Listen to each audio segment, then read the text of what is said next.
This is Andrew Hirschhorn for All Things Financial with this breaking special report over the overnight Eastern Standard Time from about 2 a.m. on to this morning at 11 a.m. reports that the Wagner mercenary group, known as a private military company, is currently marching on Moscow, a feud developing between Wagner's leader and the Russian military commanders over the handling of the Ukraine conflict, as well as accusations by Wagner about the Russian military attacking their forces.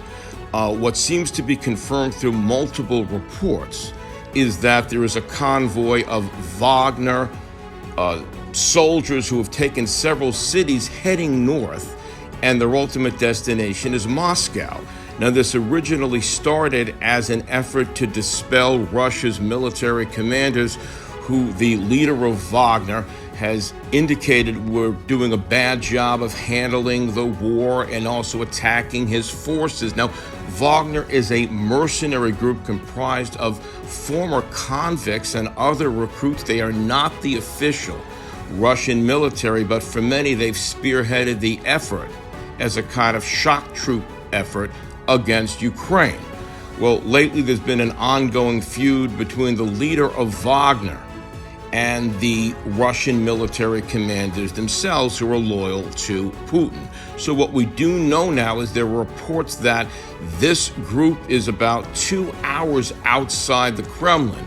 There are reports that President of Russia, only reports, unconfirmed, Vladimir Putin has already fled. Moscow is now in St. Petersburg. So what are the consequences? What are some of the things to think about?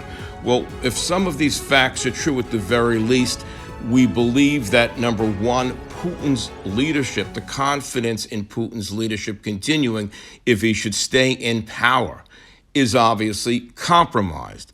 But the ramifications of this could go far beyond that. First of all, when we, of course, give our prayers and support that there not be a loss of life and not be any tragedies, besides, of course, a prayer for peace, we look at the economic realities.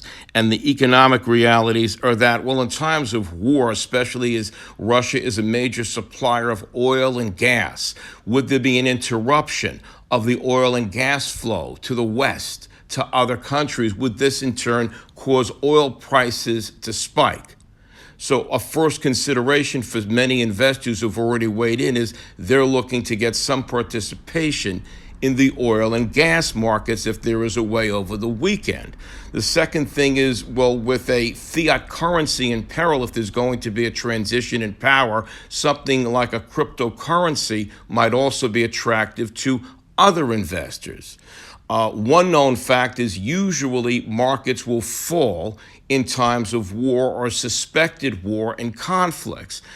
There's always the shadow of nuclear involvement. Number one, should the nuclear assets of Russia fall into this Wagner leader's hands or some other hands and not the established regime?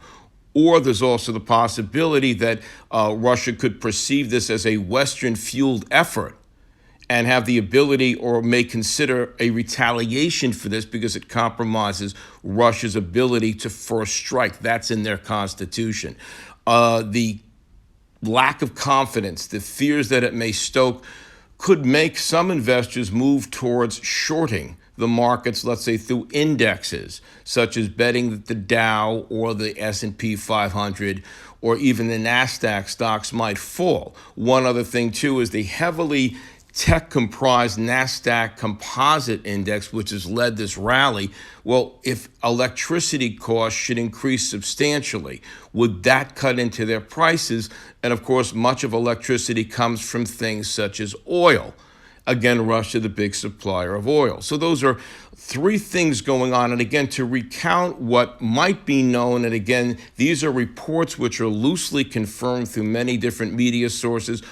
In the overnight hours, the Wagner military group marching north, moving very quickly. They were 6 hours away from Moscow proper at about 2 a.m. Eastern Standard Time, June 24th. Now they are about 2 hours removed entering what they call Moscow, the outskirts, or the Moscow state, the oblast. And that is about 2 hours from the Kremlin of the exact city of Moscow, where the seat of power is for Russia. We'll be providing reports as we get them. Some investors are already beginning to contemplate or make certain moves to catch the beginning of whatever might be an attractive investment if that's where your head is at. Again, this is not to report political and news events as much as to use that as a backdrop for pointing out what investors may be getting involved with. I'm Andy Hirschhorn for All Things Financial.